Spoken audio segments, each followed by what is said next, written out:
Hello, good evening, and welcome to Become a Better Man. My name is Tunde Disu. Thank you for taking time out to be part of tonight's program. Tonight is going to be another wonderful program because we have a guest in the house. We have a very good guest, a very good friend, an expert in the field who will be helping us and giving us some understanding, some wisdom, some knowledge regarding the topic of discussion today. Thank you, sir, for being part of the program tonight. Over the past, in fact, since the beginning of this month, we have been focusing on health matters. First week, we looked at your relationship with your GP, the need for you to do medical checkups and screening, the importance of making sure you keep an eye on yourself in and out and all of that. Second week, we had a doctor on the program who really took us on a journey of understanding regarding mental health issues, and that was great.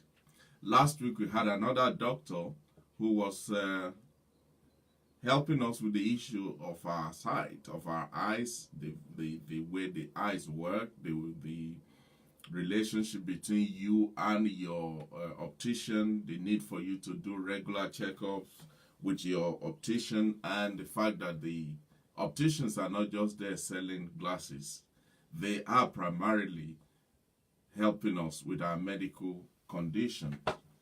Tonight, we are going to be concluding this series on health matters, and we're looking at nutrition and physical exercise. Nutrition and physical exercise. As you know, I'm not a doctor, I'm not a medical person. So, again, tonight we have a special guest in the house. Somebody who is very knowledgeable in this field, an expert in her own right, both in the area of nutrition and also in the area of physical exercise. In fact, she has her own, she manages a gym somewhere in Lucia where she helps people really on a day-to-day basis. It's called Evolve Fitness Center. It's in Lewisham area. So if you're in that area, check it out. You'll be glad you did. But before we go into tonight's program, I just want to quickly make a disclaimer that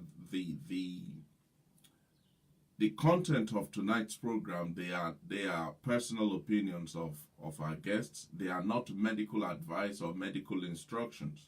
So if you need medical advice or medical help, please go and see your GP, go and see your medical doctor. Whatever we are sharing on the platform tonight and also in the previous sessions, they are not medical advice. They're just opinions that are being shared to help all of us. So I feel it's important to make that absolutely clear from the onset. But before I bring our guest on tonight's program as we do, I just want to run through a few things to do with the topic that we're going to be looking at on tonight's program. Because when we talk about nutrition, we're talking about food. The food you eat, the food I eat. And it's been said that ultimately we all become what we eat. And in my promo video this afternoon, I gave an analogy of comparing our body system, our body, with a house that has a leaking roof and things are everywhere and nothing seems to be working, but on the outside the house is looking great. Irrespective of how wonderful and the color on the outer wall, what's important is what's going on the inside. And what is going on the inside is a product of what you have taken into that house, what you have brought into that house, what you have stored in that house, and how you have maintained the house, how you have kept it, how you have looked after it on the inside. And it's the same thing with our bodies. You see, we can look prim and proper on the outside. We've done our makeups, we've done our manicure and pedicure, we've been to the salon, I've cut my hair, you've replaced your wig or whatever you do.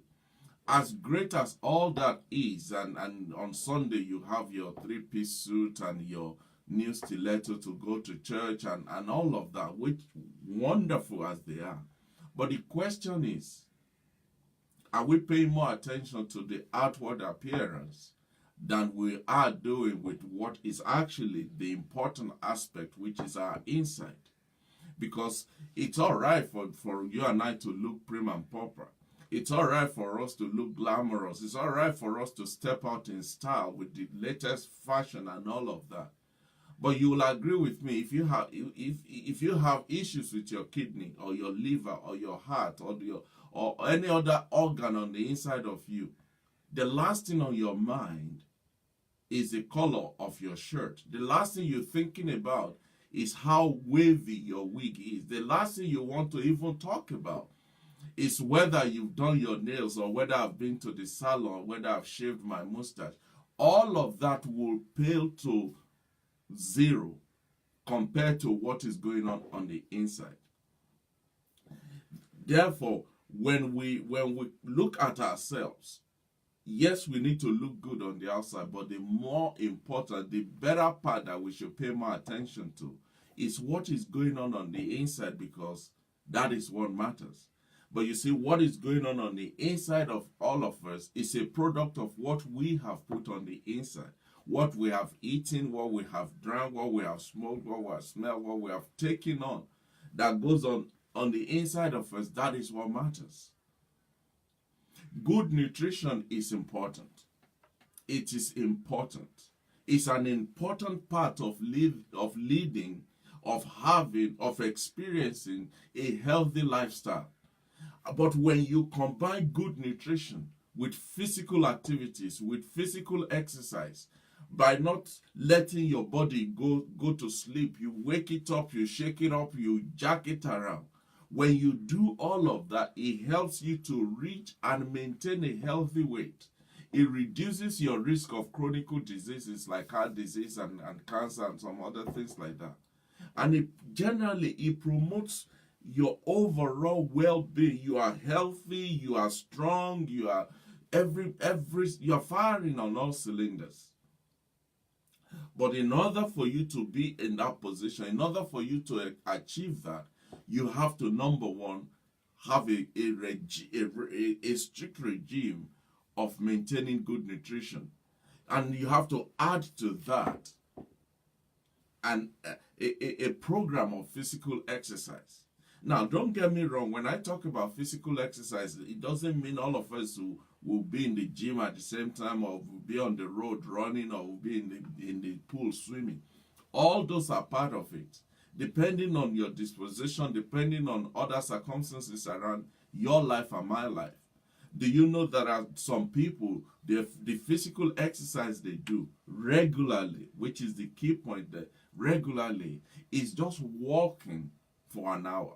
Walking around the neighborhood for an hour. Now, you may think, well, what is that going to do? You'll be amazed how much calorie you can lose just by, or you can consume just by walking for 1 hour. And so when we talk about nutrition, when we talk about physical exercise, when we talk about the food we eat, we're talking also about diet, about making sure you have a balanced diet. Don't be like my brother from the village who said he wanted to have a balanced diet. He had eba in the morning, pounded yam in the afternoon, and in the evening, to have a balanced diet, he said he will have a gari just to drink gari. That is not balanced diet, and we're going to be looking at all of that when we bring on our guest tonight. Also, because I'm also conscious of the age that we live in, the society that we find ourselves now. There are so many lose weight this way, lose weight that way, keep a balanced diet this way, and all of that. But you see, reputable nutritional expert will tell you that the key to good health, the key to maintain good health, is to eat a balanced diet. But then the question is, what is a balanced diet? Is it 5 a day? Is it miss the breakfast? Is it have breakfast, miss lunch, and just have a light dinner? What is a balanced diet? And the answer is this: a healthy or a balanced diet is that combination of food that provides your body with the essential nutrition that it needs. Nutritions like the right level of fluid that you need in your body, the right quantity of the macronutrients and micronutrients that you need, that will give you the adequate calories that you need to carry you throughout the day. A healthy diet is not complicated. I know there's so many programs going on Facebook, on television, on radio, on this, on that, talking about, oh, if you take this tablet, you lose weight in 2 hours. If you eat this food, after 3 days, you will lose half of your weight and all of that. But a healthy diet, ladies and gentlemen, is actually not complicated. A healthy diet may contain fruits, vegetables, whole grains, and maybe a little or no processed foods, or sweetener or beverages. But when you look at diet as a whole, when you look at maintaining and keeping to a good diet, be careful the claims that are out there. Be careful the people who only wants to sell their products that are out there. Be mindful of what people are pegging and throwing out as balanced diet, as good diet, as diet, and all of that. While certain things like avoiding certain products are good, everything in life is only as good when it is at moderate level. When it is at moderate level, you will have maximum result. You will have maximum output and maximum gain from it. But the moment you go far to the north, you've lost everything in the south. If you go too far down south, you've lost every benefit in the north. So we need to find a balance. We need to find the equilibrium point where every part supplying what is needed for you and I to maintain good, healthy lifestyle. So be careful. A healthy habit is any behavior that benefits you physically, mentally, emotionally, because health issue, the food we eat is not just to fill my big stomach. It's not just to fill the hole. No, at the end of the day, it will affect the way you feel. It will affect the way you look. It will affect the way you sleep. It will affect your emotions. It will affect you psychologically. There is so many facets that are affected by the food we eat, either the quantity or the quality or the combination or no combinations at all. So it is important that when it comes to food, when it comes to our nutrition, when it comes to our diet, we need to be mindful. But being mindful is least of our issue. The first thing we need to have is understanding. It's knowledge, it's information. What do you know about the food you are eating? What do you know about the combination of this and this and this that you are bringing together? Because remember, this body is the only one you've got. You haven't got a spare one. And whatever you put on it, it will eventually manifest, either in a 6-pack or in a 1 lump. Whichever way, you will get the result. The question is, will you be happy with the result you get? A good, healthy habit, they have far-reaching impact on you, on me, on all of us, regardless of your age, regardless of your physical condition, regardless of your ability. A good, healthy habit will include things like a balanced diet, regular exercise, good night's sleep, regular medical checkup, lot of water intake. All of that pulled together will give you a good, healthy lifestyle. But like I said, I'm not a doctor. Like I said, I'm not even a nutritionist, so I'm not going to pretend to be one. And don't, please, I'm as guilty as charged. So we are all here tonight to learn from the expert, to learn from people who know what they're talking about. They can guide us, they can point us in the direction to go to. And so without further ado, don't let me take too much of the time because the guest is in the house. I can't wait. But before I bring her on, I just want to tell you a little bit about my friend. I've known Gillian now for some years. And one of the greatest attributes about her that I value and appreciate is that if you want somebody to look you straight in the eyes and tell you the truth, whether you like it or not is irrelevant. But if she says you are her friend, she will tell you the truth. She will pull you up and tell you, stop that foolishness because it's not working. So when I need somebody to jack the slack out of me, somebody to just wake me up and really get some reality checks into me, I know who to go to. I go to Gillian. But more than that is her knowledge, her experience, the wealth and the depth of her understanding, especially in this field that we're talking about tonight. When it comes to things like this, I don't need to wonder. I know who to call. And like I said, she's not just a nutritionist. She's not just a medical professional. She also runs a gym where she combines the nutrition aspect to physical exercise. I've been there. I know what that place looks like. I can assure you that the guest we have in the house today is going to be a blessing to each and every one of us, because she will say it the way it is. No monkey shine with her.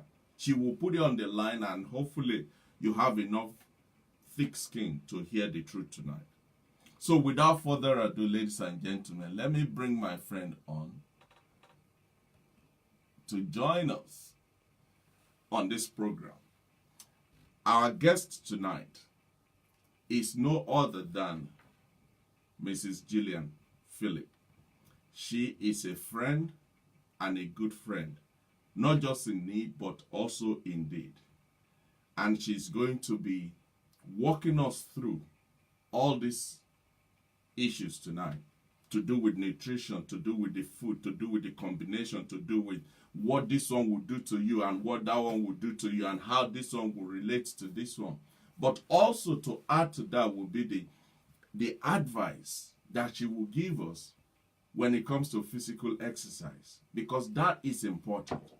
That is absolutely important.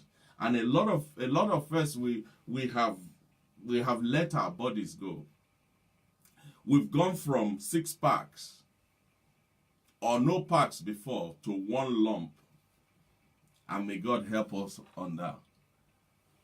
A lot of us we have also let ourselves go because of this, because of that. But you see, irrespective of the situation that you're facing, the condition that you are going through, there is always room for improvement.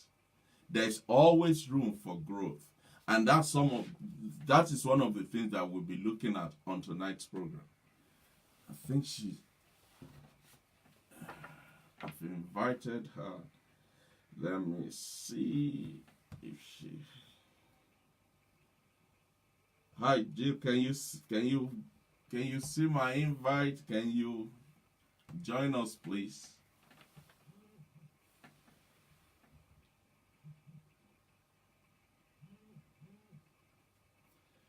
Just bear with me, ladies and gentlemen. Let me try that invite again. Bring her onto. Yes, add her. Yes, Jill, I've sent you. I've sent you the invite. She says she can't see it. It will just come up on your screen that I've asked you to join me on the camera. Just accept it.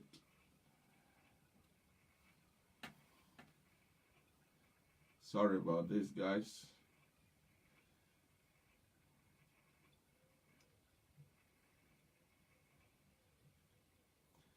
Can you see the invite now?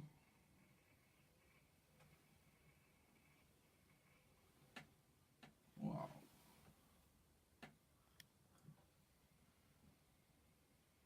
Yeah.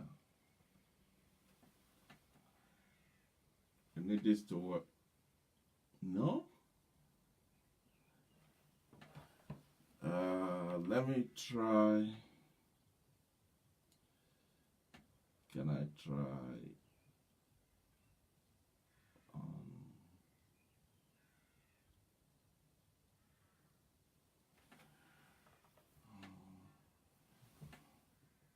This is interesting. Yeah. You say you will receive. Okay, let's try that. Let's try from here.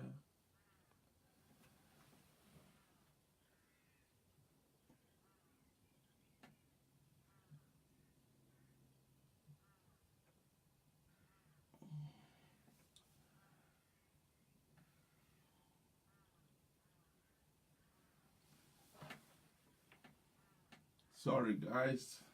We are having some technical story here.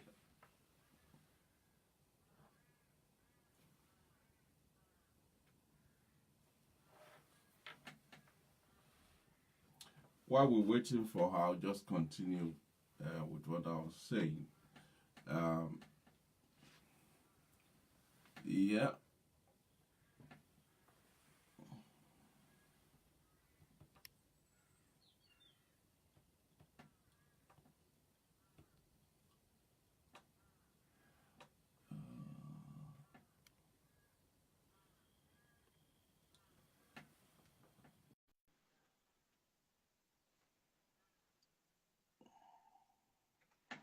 I think she's coming on now.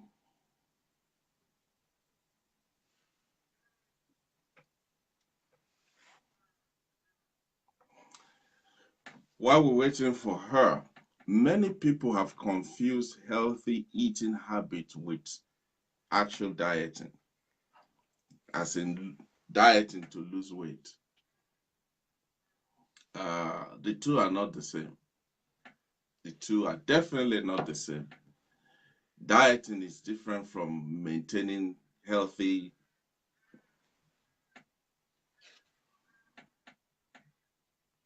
Oh, come on.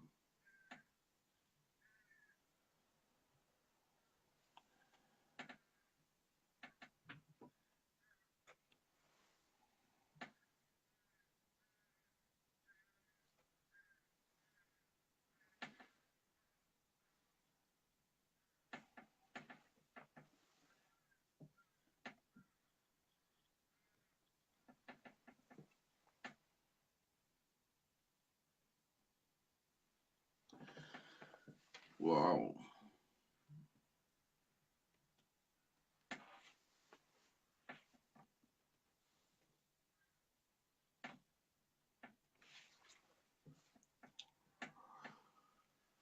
Dieting emphasizes calorie restriction. The main goal of dieting is to lose weight, but that is not the same as. It's not the same.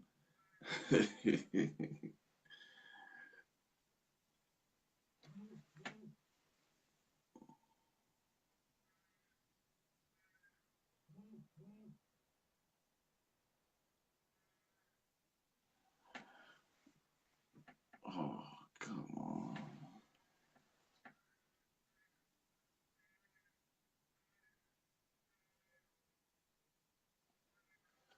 Yeah, he's saying no answer.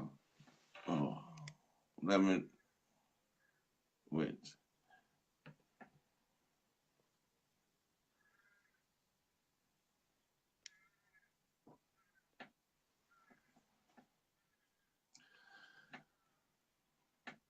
Oh, here we go. Come on.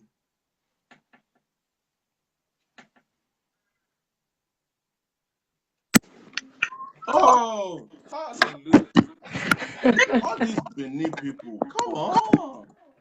have you been? Apologies, I've just finished You teaching. went to Opiweka or Sapomba Road. Well, ladies and gentlemen, this is my friend, Jill, or Gillian Phillips. I call her Faith, but she prefers to be called Gillian. So she's Gillian Phillips. She's our guest tonight, and I'm just going to let you introduce yourself and take it from there. Okay, thank you so much for this opportunity. Apologies for the delay and all the technical difficulties. I've literally just finished teaching a class, an exercise class. So my apologies to everyone as well. My name is Gillian Faith Phillips, and by privilege, I am someone who's worked with cardiology for close to 17 years and then switched over to fitness, which I really enjoy. I've got a passion for fitness and nutrition. And also, I'm trained as a nutritionist and as a fitness instructor as well. I've got passion. Oh, wow. Where is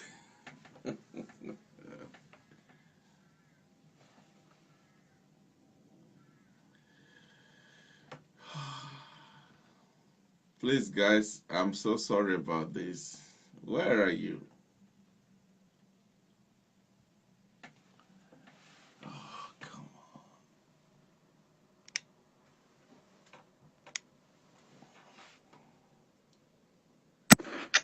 Oh, I don't know what's going on today, but welcome. surely I know God has something great for us. Amen. Let's go. Yeah, so that's enough of me. So today, I think whilst you and I were talking about today, and I know we had a few talk about what your vision is for the month, and you expressed some of the things you felt like you wanted to, the message you want to pass across. I think for me, my major thing is first thing I always say to people, and some of them you've actually already covered. The first thing I say to people is you're what you eat. Your life, if you want to live 120 years old, that's fine. If that's how you believe it, you have faith for it, I'm sure you will live 120. However, the quality of life that you enjoy depends on the choices you make. They're directly linked to the choices you make in terms of how you look after your physical well-being. You can be 80 years old on a wheelchair and unable to move, or you can be 80-year-old person who runs after their grandkids. The choice is down to you. You can decide to say, "Oh, food is there to be enjoyed. I just want to eat myself and have all the sugar, whatever." And then a few years' time, you're paying for it. Or you can do everything in moderation, do what's necessary, look after yourself, and then have a good quality life. Every time I have the opportunity to talk to people, I always want to pass a message across. The first thing people would ask you is, "Oh, how do I know my diet is right? How do I know I'm eating right?" I always say, take a fist, your fist. If the carbs in your plate is more than the size of your fist, chances are you're eating way too much carbs. Oh, dear. Are you Exactly. No. serious? Yes. You mean my eba must not be bigger than that? My rice not bigger than... Ideally not. Anything Oh, that is, wow. if your carbs is more than this, chances are you're eating way too much carbs per time. So per meal. Okay. Right? We start from the premise of, what is workable, what is doable. Oh yeah, there you go. And then your protein, your good source of protein. So we're talking your fish, your meat, if you eat meat, your chicken, your turkey, then we want a palm. So a palm full, all right, of your protein. Then when it comes to your nuts, now this is one thing you always struggle with, especially with Nigerians. So your peanut and that is there, just about there. Now I have never seen a Nigerian person, let me not generalize, eat that much nuts. It's usually in a bowl. Or a cup. Yeah, or in a cup. whilst there's good fat in nuts and that, you also have to remember that it is fat. Okay, and there's the amount of fat that each individual should have per time. So again, this is just the first thing I always say to people, that that's, you start from the premise of that. Then your every other thing, if you have a large plate, every other thing should be filled with your veg. And in terms of fruits, again, fruit is fantastic. It's good for you. You need to have that. But I'm always cautious when it comes to fruits, in the sense that I always want people to know that if you're diabetic or you take certain, you've got insulin resistance, there's certain fruits that you might not necessarily want to start consuming. It's always best to speak to the specialist, speak to your physician first before you go, oh, I want to have 5 a day, and then part of that 5 a day is a fruit that's high in fructose, in sugar. Howbeit it is not processed sugar, they would also, if the person is diabetic, would have an impact on how much insulin or how much medication or how well does medication work at the time. So it's always best to always go back and seek medical advice if you're on medication and you're changing your diet. Now once we've started from that, from that baseline, one major thing I always find in my job is that most people don't drink enough. The best way to do that is before you even start eating, especially now that I've said you don't eat that much more than that. You don't require more than your fist. So you go, oh, that food's not going to fill me up. You need to have minimum 2 liters per day. Start with your 500 ml bottle. Try and drink half of that before you even start your meal. If possible, the whole thing. Once you do that, that's already taking part of the space that you need, that you feel like you need to fill up. And you're getting your water, so you're getting your hydration in as well. So you get that in, and then you then eat your food, and take your time, chew your food, enjoy it. No need to rush. Go through that process, because don't forget that you also need to wait for the food to come into your system, send a message up to the brain to say you're full. So don't wait until the plate is clear and rush your food and all that. So make sure you take time to enjoy the food. And when you cook your food, how do you cook your food? Because sometimes people go, oh, I have lots of chicken and lots of vegetable in my food. But half the time, the nutrition's dead because the chicken's been overcooked or the vegetables have been overcooked. So, wash your vegetables properly, steam them, your fish as well. Your chicken does not have to die a second death in the pot. They don't need to go through crucifixion in the pot that's being cooked over and over and over again until there is nothing left. And the same applies to your meat. Obviously, you want your food cooked properly, but not overcooked. We want you to, when no one's saying that, oh, you need medium rare, you need to see the blood dripping off. No. You want it cooked properly, but not overcooked to the point where, you've lost all the nutrition in it. Again, one of the if you're eating red meat, now I don't want to start telling you I'm not a vegetarian, neither am I vegan or anything like that. I do eat meat, but everything has to be done in moderation. The same with your chicken, has to be done in moderation. Well, I don't know why you're nodding, you're shaking your head. You're just knocking all the. I'm not knocking it. I will drink all that water before you start eating. There'll be no space for the food. Well, maybe that way, we can then combat issues around people overeating. Because majority of food is supposed to be fuel for your body. All right. When you eat food that your body does not use as fuel, it stores it as fat. Okay. Yeah. There's something I do with some of my clients is that they come in, they do their body percent, they do their weight, and we do what's called the body percentage fat, which I have done on you before, Mr. Disu. And I passed in flying colors. That was dead. We need to do another one. Yeah, so your body percentage fat will give you, by the time you subtract what it is, so that there's a formula we walk through. By the time you subtract what that is from your weight, what the scale says you weigh, that gives us how much muscles you carry.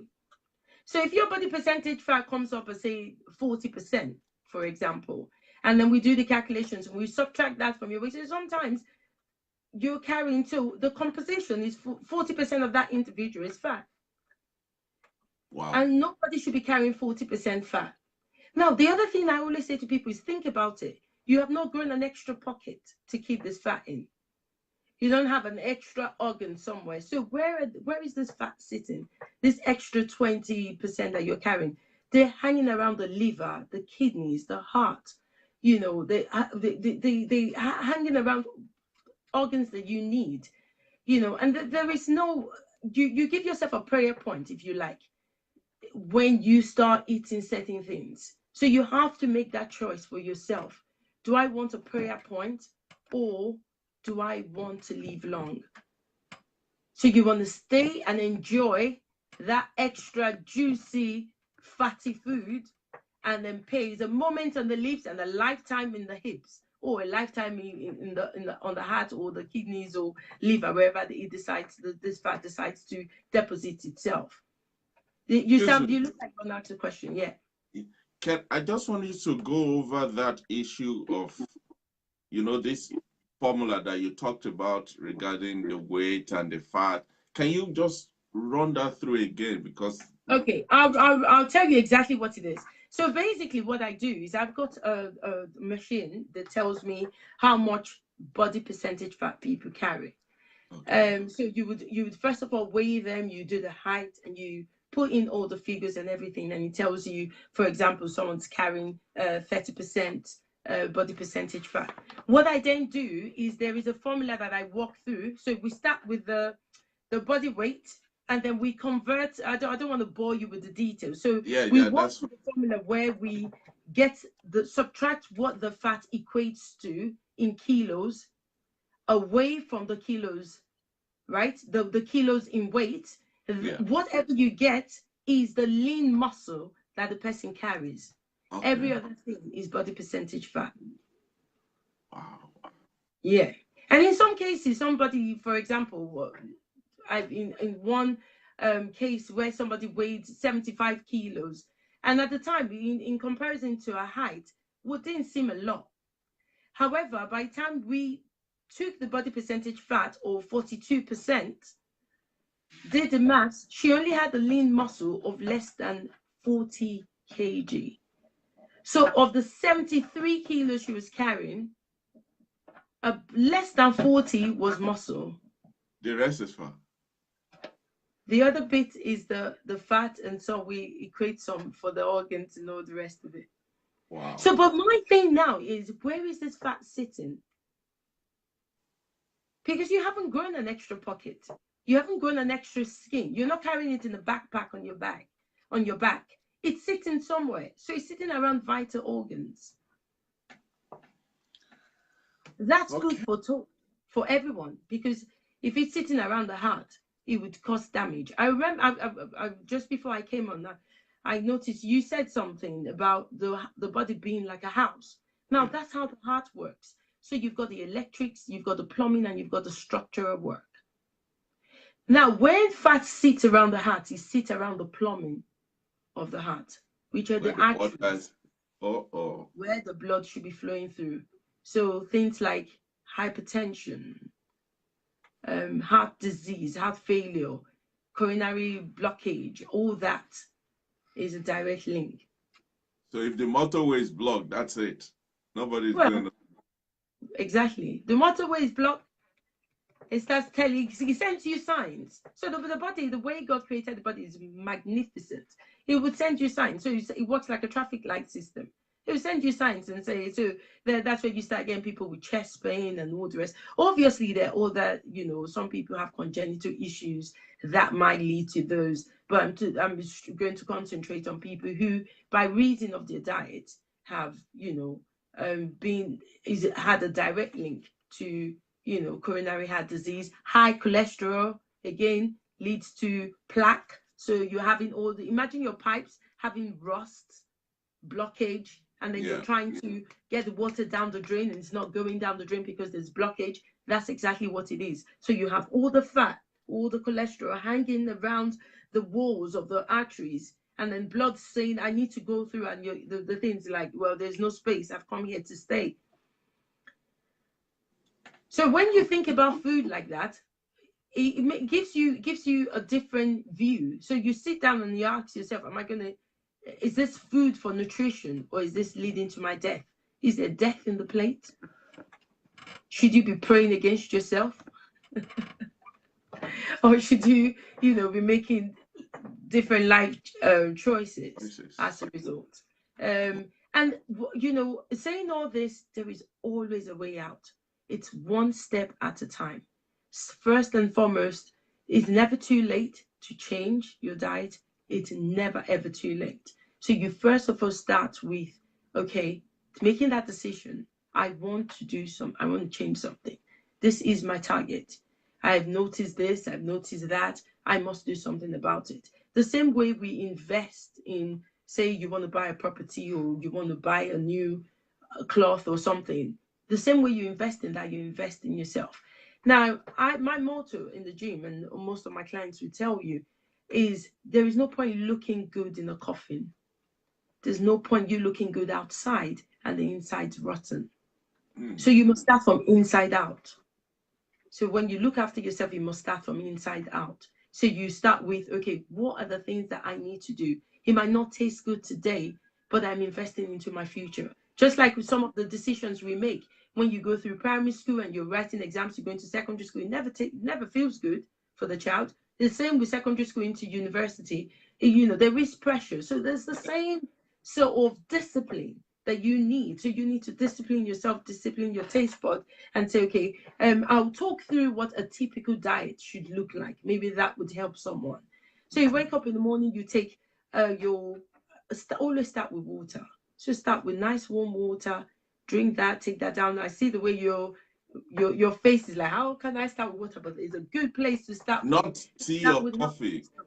No, water. God made water for a reason. Start with your water, get your 500 mils in. And then once you've done that, start with a bowl of oats. Now, with the oats, no sugar, you can get good sugar from fruits like berries, blueberries, strawberries, banana, half a banana, put that in there. Get some almond milk. If you drink milk, maybe some semi-skimmed milk. I'm not a fan of milk myself. Put that in there. Start your day with a nice bowl of oats, because what that does is that it helps you to build up throughout the day. So you don't have what we call a euphoric experience. So you don't have where you take this food in, you hit a high, and then you drop, because that's what sugar will do to you. But once you have something like oats where it releases slowly into the system, it carries you to the next meal, which is about another 3 hours time. So little and often. I would then say, if you need to snack in between, maybe have about 8 to 10 almonds. I know that's hard. People don't take, everybody wants a handful. About 8 to 10, that's enough, or cashew nuts, and you can snack on that. Then when it comes to lunchtime, you can then have your rice. I personally prefer things like couscous, because my body breaks it down quicker. You can have a little bit of rice, have your chicken. Make sure when you cook your chicken, you cook it well, but don't drain it in salt, don't drain it in oil. Try your best to grill where possible, take the skin off where possible. Chicken breast, if possible. You can season it, make it taste good, because no, it's not punishment.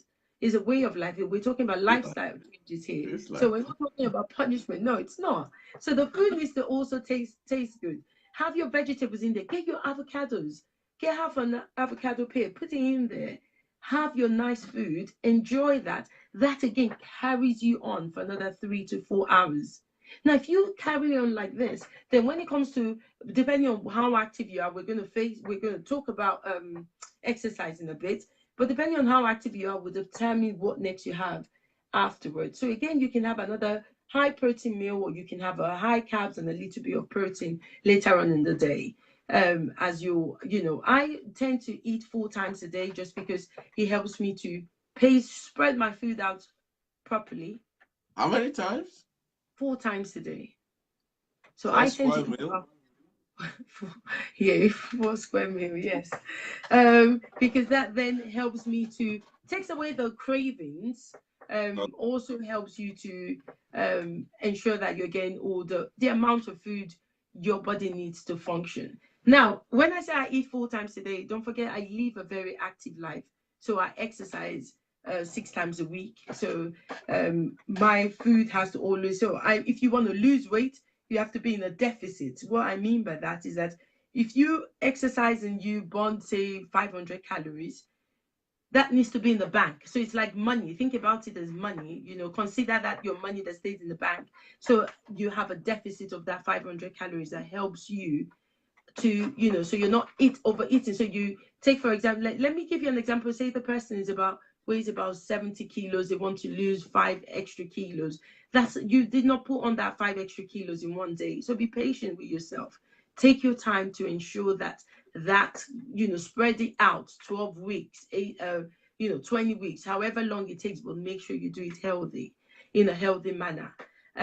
Again, once you've done that, the other thing I tend to do is I reward myself. So say, for example, on a Sunday, I'll reward myself with, something that's, I don't know, something that's outside the norm. So don't go crazy, but only reward yourself when you have worked hard. You never reward a bad behavior. So if you haven't worked hard, what you're doing, you're rewarding yourself. You're just eating what you feel is, you want to eat. So once we've talked about that, now a lot of people go, oh, I don't have a gym membership, I don't have time to exercise. But no, everybody has time to die. Oh, okay. If you have time to sleep, you have time to exercise. And you can exercise in your house. You can get a skipping rope. Say, I can't skip. Go through the skipping motion. You don't even need a rope. Just act like you're skipping. Do 500 of them. Yes. Jogging on the spot. You don't need a gym membership for that. Star jumps. You don't need a gym membership for that. So those sort of things, just little and often. Start with 10 minutes. Increase that to 15. Then 20. One thing I do that really helps me with my exercise is that my exercise also serves as my worship time. So it's the time that I put on worship songs and helps me through it. So, use that time. You're honoring your body. You're investing in your destiny. You're investing in your future, not just by reading and praying, but also looking after your physical well-being. So I think those are key points that I feel would help. I'm not sure I know you had a few questions that came up that you sent across to me. I would see if I can tackle a few of them. Carry on. Before you go into the questions, especially in our community, where people are used to they leave in the house very early in the morning, and sometimes you come back late. Sometimes I know people who will go throughout the day and not eat at all. And then they'll come home maybe around 8 o'clock. By 9 o'clock, there's a mountain of pounded yam and a bowl full of chicken and no vegetable and maybe a malt instead of water. How does that work? Can you talk us through such a lifestyle? And if somebody does that on a daily or on a regular basis, what effect would that have on people? Okay. So basically, on this scenario that you've just narrated, so an individual who leaves home first thing in the morning, no time for breakfast, no time for lunch, no time for supper. They come home late in the night, and that's when they just want to eat the food. Now, what that individual has done is that they've put their body in starvation mode all day. So the body is there starving all day, nothing. There's practically using up stored fuel. So when the person goes home and says, this is it, I'm going to have this. Now, first and foremost, they're going to flood their body with a lot of carbs because the body starts craving it. But if you were the human system, you were the body, what would you do? if someone gives you food at that time, what would you do? You go, Just you grab know it, what? grab it, grab it. You say, I know what this man is going to do, or this woman is going to do to me tomorrow. She's not going to give me food until evening. So what am I going to do? I am going to store this and keep it. So, And then the other thing, the dangers of that is that they're going straight to bed. So they've not even had time for the food to be properly digested. Again, they run the risk of, having the high insulin, hyping things up and all the rest of it, and then having, the health issues that go with that as a result. So personally, I would say, whilst our lives are so, we all live, I live a busy life. I'm sure you certainly do. Lifestyle changes come from us making a decision. So you have to decide. And once you decide, what's the next step you do? You plan. The night before, say, I don't want to live my life like this. I'm tired of this. I'm going to make sure I make my breakfast, or I prepare things for my breakfast for tomorrow. I'm going to do my pack lunch so I can take it in and eat. Because I tell you something, most people say, oh, I don't have time for that. I live a very busy life. But the day sickness comes knocking on the door by reason of their lifestyle, the first thing that happens is that they will have time. Because if that sickness stops them from going into work, stops them from doing anything, they will have the time to sit down and nurture the sickness. So work will go out the door. Every other thing, all the busy lifestyle goes out the door, because now they have to look. So my take on that is, make a decision, then take steps. So plan. Go back, sit down and say, okay, all well and good, I get this. I've heard this today, or I now know what I'm doing to myself. I know that I now run the risk of heart disease. I run the risk of diabetes. I'm running the risk of, even ulcers, stomach ulcers and stuff like that. So what am I going to do? I'm going to take steps. I'm going to make these changes and ensure that this is not where I want to see myself in 10, 20 years' time. All right. One of the other things that is very common amongst our people is the quantity of sugar that we consume in tea, in coffee, and we drink Coke, we'll have ice cream along the way, banana will come, we'll still have it, orange will come, we'll still have it, and then there's orange juice in the fridge and all of that. All of that is, there's a high concentrate of sugar. What are some of the effects of that, apart from the obvious? Well, apart from the diabetes. Diabetes, yeah. So apart from diabetes, again, sugar will be stored as fat when it's flogging around the system. So you'll be stored in the body because, the body don't need all that. The other thing, one of the other dangers I think sometimes we tend to forget is the impact it has on our teeth. Our dental health, just gradually breaks down as a result of it. And also the long-term impact again is that, you have issues with taste. So it becomes sugar is addictive. It's like a drug. So coming off it, you'd have the symptoms of addiction as a result of it. Okay. Because sugar in itself, that's why you'd find that the UK government is trying so much, a lot of tactics to try and cut down on amount of sugar that individuals consume. So things like sugar tax and all the rest comes in. So having all those, apart from the obvious that we've stated, things around diabetes, heart disease, dental, plaques and all the rest of it, so breaking down, because a majority of the time you have stuff like that, it has a direct impact on your teeth.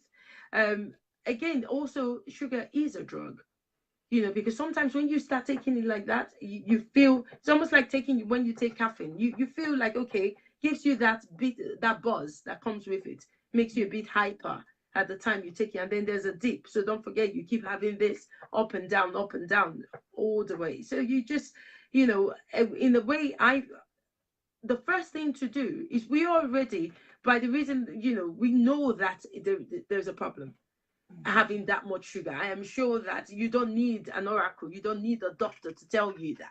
If you're having this much sugar, you're having 3 spoons of sugar in your tea, and then in your coffee, you're having 4 cups of tea a day. Then you have your sugar in your bread, especially if you have a lot of all this, what they call it, the African bread. whatever you want to call it, that again is high in sugar. Again, Again, bread. exactly, all that, add together, it starts building up. So those are some of the direct impact that people can relate to, that would impact. And don't forget, I think sometimes people forget that high blood pressure does not just impact your heart, your kidneys as well. Wow. There's a question here. Yeah. The person said, I'm at a stage where I'm happy with my size and weight, but want to be more defined in, for example, abs. What would be the best diet or exercise combination to do that? Okay. Well, I want to assume, I'm going to answer this question based on assumption because I don't have all the facts in front of me.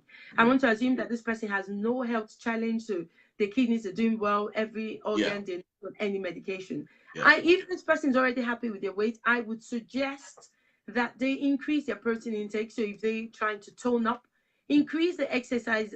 So work towards resistance training exercise and weight training exercises. Those are the sort of things. And sometimes I find a lot of people in my experience who go, I want to work on my abs.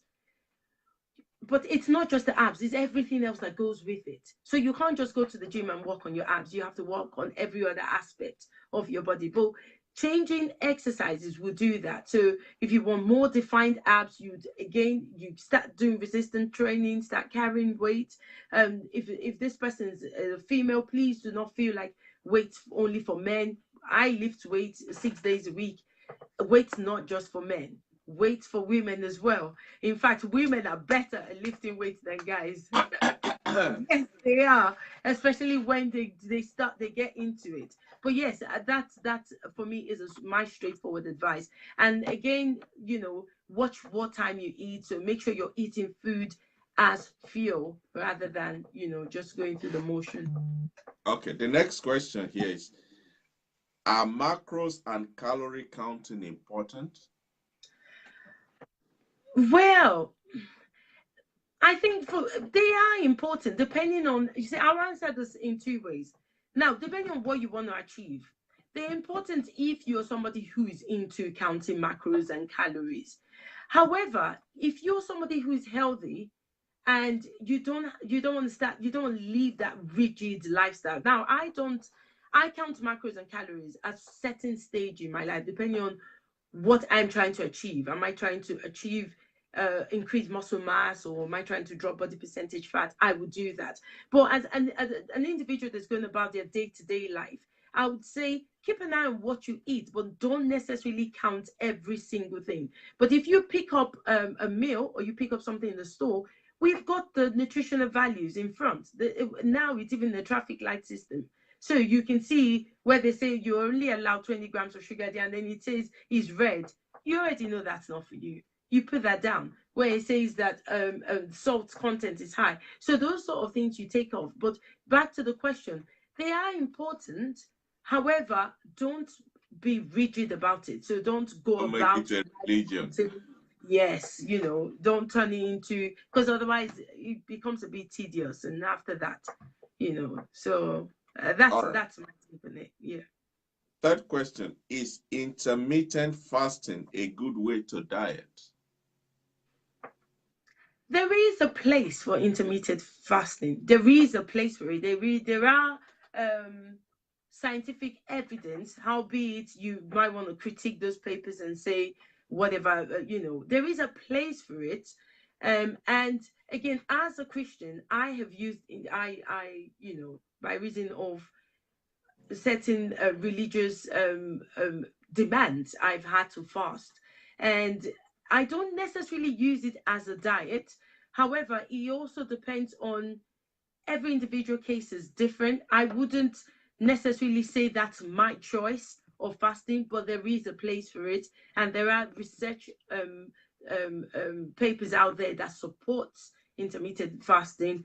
But would not be my first point of call. But there is a place for it. Okay. Does that help answer the question, or yeah? Next question. Okay. Will sleeping for longer help me to eat more healthily? Will sleeping for longer help you to eat more healthy? I don't. It depends on this person's lifestyle. I don't see what the correlation is with whether the person eats, sleeps longer, or what is longer. Is longer 4 hours, 6 hours, 5 hours? Sleep has its place in terms of reducing stress. Reduce, especially in females, reducing certain hormones and all the rest of it. That would make them store fat. So there is a place for good rest and good sleep. However, those two things, you'd still have to prepare your food in order for you to eat properly. Okay. Is raw food better than cooked food? Raw food better than cooked food in what sense, though? Well, that's just a question. Is Is raw food, is it better than cooked food? Well, it depends on what this individual means by raw food. So if you're saying raw vegetables, grab the fish and just no, raw meat definitely ain't better than cooked meat. Blood and everything else. Not... But if you're saying, I want to assume that this person is saying, is it better to eat your veg raw or to cook it? Okay, maybe that's what I'm now there are a lot of assumptions here, unless this person can clarify what they mean by this. But I would say they're saying vegetables that's good for you if you can wash it and you know that you've burnt all the pesticides and everything out of it. You can have them raw, as in you have more nutritional content in them. Personally, I would say steam it a bit because then it gives it a bit of taste, unless you prefer your vegetables raw. Are artificial sweeteners better than sugar? There's a lot of debate on this one. Now, there are different sort of artificial sweeteners out there. Plant-based artificial sweeteners, I find, has its place because they're plant-based. However, there are also others that are out there that are not necessarily beneficial to your health. So check what sweeteners we're talking about here. Are they plant-based sweeteners? If that's the case, remember that you only need little and not a lot of it. So it's a good replacement for sugar, plant-based. I wouldn't necessarily say they are better.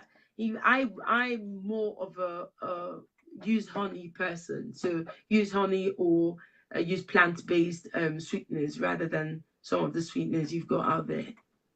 I tried replacing my sugar intake with honey some time ago, but then I realized that every time I use honey in my tea or coffee, for the next, I don't know, 2 hours, I just feel irritated on the inside, and eventually I had to stop it.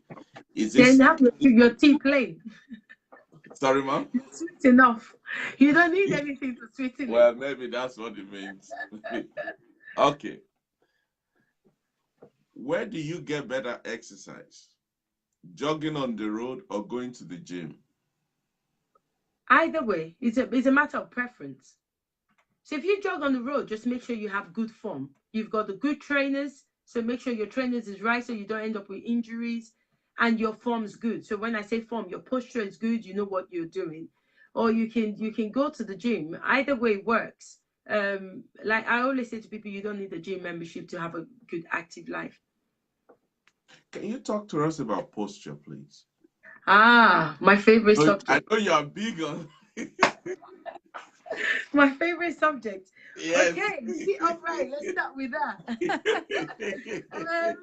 What would you like to know about posture? Now, upper body strength, as we grow older, this tends to happen if you have no upper body strength. So slowly but surely, because don't forget, this is how you walk when you're on your computer. Sometimes this is how you stay when you're. So posture is a massive thing, because as you grow older, if you don't keep an eye on it, this is where it goes. Then you start having lower back problems, shoulder problems, you tight around your neck. Always pull your core in and chest out. So What's keep your core in. Please break that. So pull in your abdominal muscles without holding your breath. Don't hold your breath. So pull in your abdominal muscles and open up the chest. So it's almost like you're walking like your military, if you like. So you're walking the stance where some people would say it's a bit confrontational, others would say you walk like you're quite strong. So that's how you want to. So you open up your chest, so you take your shoulders back a bit, so you open up and hold your core in, so don't leave your stomach going, because when you do that, you tend to do that exactly. So you watch yourself open up, and that in a way. So be very conscious of it. For the women, I always say pulling your pelvic floor. Most women will understand what this is. So it's almost like you're holding in your wee. So you start from there. It's like someone's pulling you in from inside. So you're pulling your pelvic floor, and automatically you find that you hold your core in and you chest out. And then you walk like that. So rather than doing this. So always, if you find yourself sitting at a desk, if your job involves working on a computer where you don't have, the good sitting table to chair ratio, get up, sit upright, walk around, take breaks.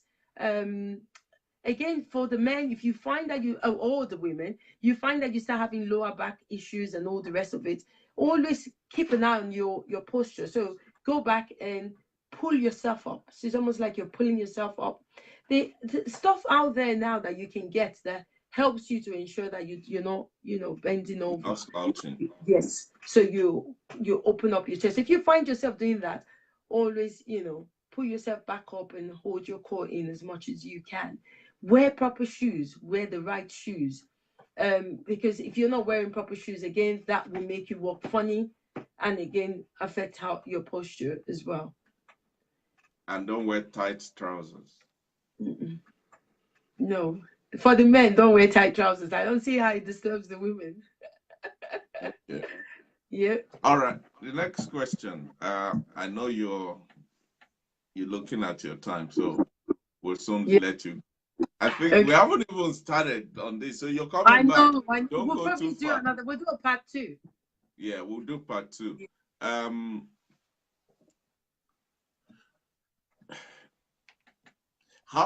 No, not that one. So we don't posture. What are the dangers of using steroids and oil injection in bodybuilding? That's too large a topic. We can reserve it for next. No. That is, for me personally, that's a no. It's unnecessary. If you remember, I said at the start, there is no point looking good in a coffin. It makes no sense. If you're looking good outside and the inside's rotten, of what benefit is that?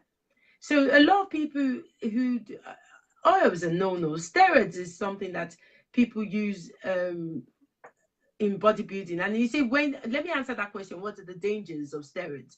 First and foremost, in my experience working in the NHS, I came across a few young fellows, a few young guys who had abused steroids and have ended up with heart failure.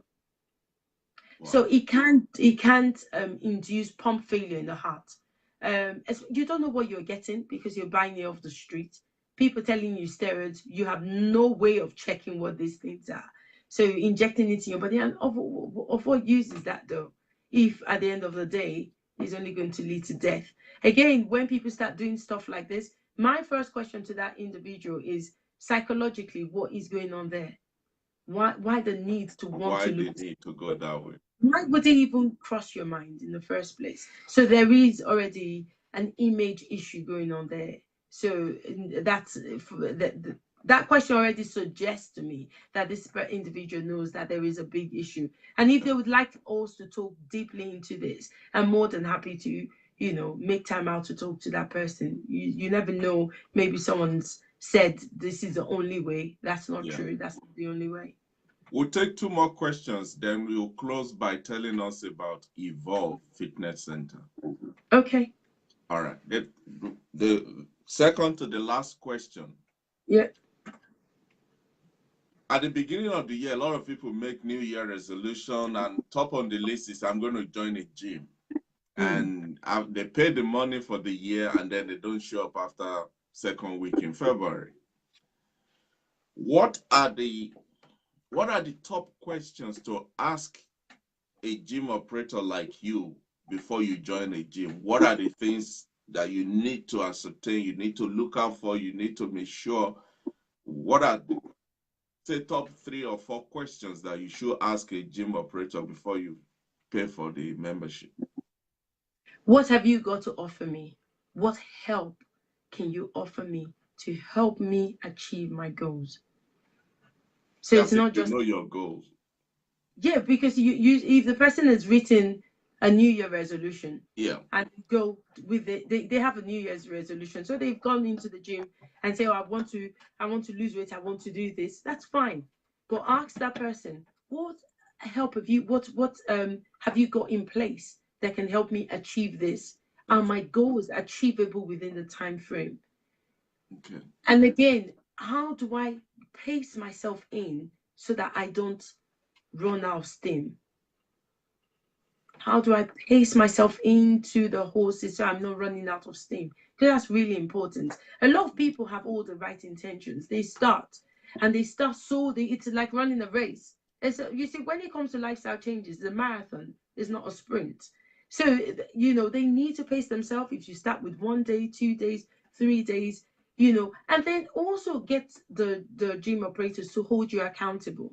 Get them to set something, put it on the wall, encourage you and say, okay, this is how many times you've been here, this is what you've achieved, and this is the next goal. So don't put all the goals all in at once.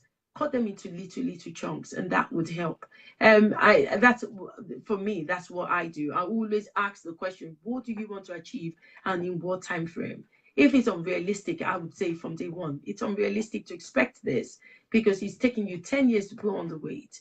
You're not going to lose it in 3 months, because most people give up because they can't see results. They go, oh, I've been going to the gym, I'm just suffering myself. Look, I've not even lost 1 pound. I've not lost 1 kilo. So they can't see results. So they get to be frustrated by it. So ask the right questions and pace yourself in. All right. This last question it's come from 2 people, so we're going to merge it into one. Are food supplements good or bad, either on the short run or the long run? And what's your take on something like, for instance, in Nigeria, people will eat bitter cola or cola itself? What's your... Are food supplements good or bad? The food supplements are exactly what they are, supplements. When it becomes bad is when people use it as the main goal. The food itself. They should only supplement with it and ensure that they first start from the premise of asking their physicians first, can I take this? Is this something that's necessary? Do you see what I mean? Yeah. They send food supplements that you can take and get away with. Let me give you an take vitamin C, for example. You can overdose on it because it's what is called water soluble, so your body gets rid of it. Something like magnesium, your body's not going to get rid of too much. It could lead to heart problems. So if you're taking protein and you've got underlying kidney disease, you're taking protein shakes and you've got underlying kidney disease that's being treated, that could flare things up. So supplements should be used as supplementing your main food and not taking it as the only thing, the be all and end all. Now, with things like cola, you find cola is like caffeine, isn't it? So it keeps people up. So it just, if people are having cola, I've never seen anybody eat 10 or 5 or even a whole cola and then carry on. Now, obviously, if it's an addiction, there's a problem. If you're taking too much of anything, there's a problem. But if it's just a little bit here and there, then it's fine. And nothing major about it. Yeah. Tell us about Evolve Fitness Center. Okay, Evolve Fitness Studio is what? Studio, yes, Evolve Fitness Studio. It's what we call a boutique indoor cycling studio, personal training studio, as well as a private gym. So it's a vision that God gave me a few years ago, and our major, I think for us, what we do is we specialize in people who can't, for whatever reason, for medical reason or medication or whatever, can't exercise in other gyms and need somebody with the medical knowledge to train them in a safe environment and carry on living life the way they want it. They plan to serve. Yeah, that's my phone. But yeah, And the other thing that we tend to do is also train women on how to lift weights properly. So, and not be intimidated when they go to bigger gyms and they see all these big guys lifting weights. You know, some people, especially women, are intimidated by it. Again, we are a community. We've got over 90% retention. So with the people who've come and stayed with us, we support a lot of charities around the area. We help each other.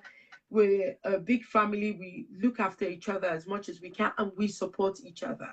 We also do what is called body transformation. So people who have a lot of weight and want to lose weight, so we put them on a 12 weeks program, 14 weeks program, 20 weeks program, and work with them with diet and lifestyle changes, and again just showing them how to carry on. So it's not like weight, it's not like just losing weight. It's a lifestyle change, and we'll be there for you to support you. And our classes fun based but hard work. So we do fun stuff, but it's hard work and small classes. I love my clients. I enjoy what I do. But yeah, that's where we are. Where is Evolve? Evolve is in Southeast London. So it's on Lehigh Road, just outside the village, outside Blackheath Village, and a few stops away from Lewisham. So that's where we're based. Like I said, we're a private gym, so we don't open to every single member of the public. People have to be vetted to join us. So our doors are not open. You need to book appointments to come in, just because we want to protect our customers and protect their privacy and all that. But yeah, that's where we're based, and that's who we are. Wow.